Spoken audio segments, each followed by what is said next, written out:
Now, American heiress and TV star Paris Hilton has admitted that she didn't change her first diaper, or nappy, as we say here, until her son Phoenix Barron was 1 month old. Okay. I'm scared.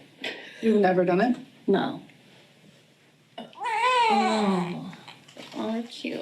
Always, like, loosen it a bit.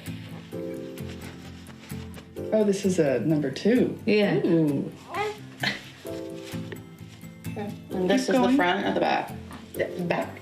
The back of Yes, like that. I'm scared.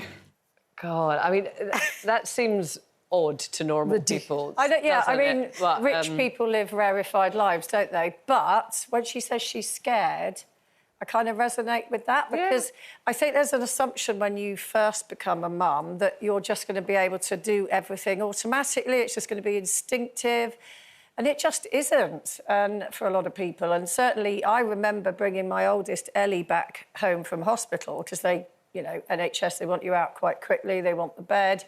So I was home like this. And the first bath, because, of course, now they've got all this equipment with that you can sit them in and whatever. Yeah. I didn't have any of that. So I was there with this very sort of slippery baby with the water and the soap and whatever. And I was terrified of her drowning. Yeah, no, I totally resonate with that because I think because they're so slippery and they're so precious and they're so tiny, the first bath is scary. Yeah. But even before that, now that you say it, I mean, coming home from the hospital, you know, in the car seat, and I remember there was a World Cup final was on the day that we got out of hospital. Funny the things you remember. No, it is. So, of course, Ian sits down to watch the World Cup final. And I remember. So he's sitting there, I'm sitting there, and we've got this little creature in a car seat there.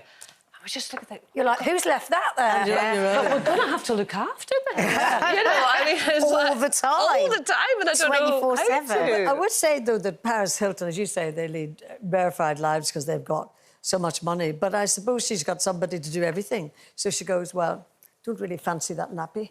So could you do it for me, please? But I think she said she was so nervous. Maybe she's nervous. I think it's more that she didn't I get go. that. And that woman saying to her, right, this is what you do, and clearly no one's done that with her before then. It was making me laugh, actually, that, because I was remembering how I used to change the nappy in the middle of the night because I was breastfeeding. I'd be in bed like that, breast out, and I'd just be like, that exhaustion, just like lifting it up, putting the nappy somewhere.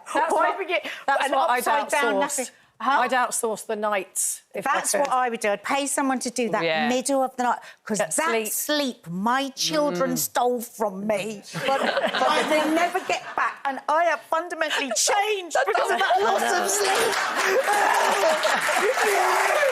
The thing is, though, back in my day, it was the nappy sound bucket. Is anybody in the audience old enough to remember that? It wasn't actually the lovely disposable. So you had toweling nappies, you had to put it in the nappy sound bucket and then wash them all out and do that and that. And even my sister, bless her, used to iron the nappies. She'd say, why are you doing that? They're back in that bucket in no time. I dropped Charlie in ours because I was changing the nappy and she kind of slid out, you know, on that changing table and she fell in the bucket. I would have somebody that, you know, when you're at the when they're at that age where they're going like this, just constantly, and they're at the table and they're going like that, and they just get, and you feel like you're going mad with exhaustion. It's just, please stop, and you put a spoonful of food to your own mouth, and they tear it out of them. That is the moment I'd love, like a nanny, to just sweep and say, let me take a. Do you know what I would love is off. when, you know, when they're having a tantrum and they don't want to go somewhere and you're trying to get them in the buggy and they do that. The breach. And you're there like that with your literally your foot on their chest going, get in! Oh, really, Jane? But Trying to keep the smile on. Yeah, you were 21, weren't you, when you had your... I was just thinking that this morning. You know, when you're 21, for goodness sake, I mean, what do you really know about being a good parent? You're just sort of playing it by ear and hoping that you're doing it right.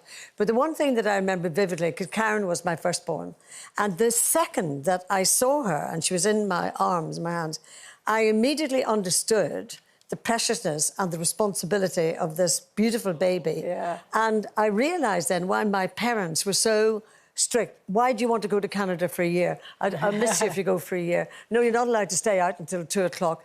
And at that second, I realised why they were so... Because they were lovely parents. It all and fell into so place. protective.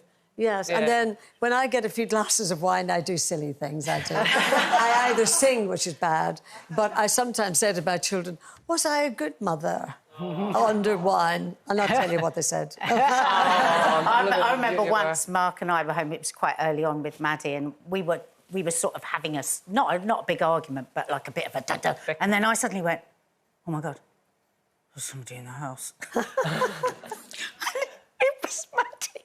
You know, when you just feel oppressed, it was Maddie in her chair, in her car chair, because I'd completely forgotten I had a baby. You'd forgotten you had a baby. I was like, there's somebody behind me, and I was like, it's your child. Yeah. Because they're a stranger comes into your house and you're expected to know everything about them. So I always say that to new mums. I say, well, if you've got a new guest coming around, you don't know what they want, you don't know how they sleep better, they don't know, you know, give yourself a break. Yeah.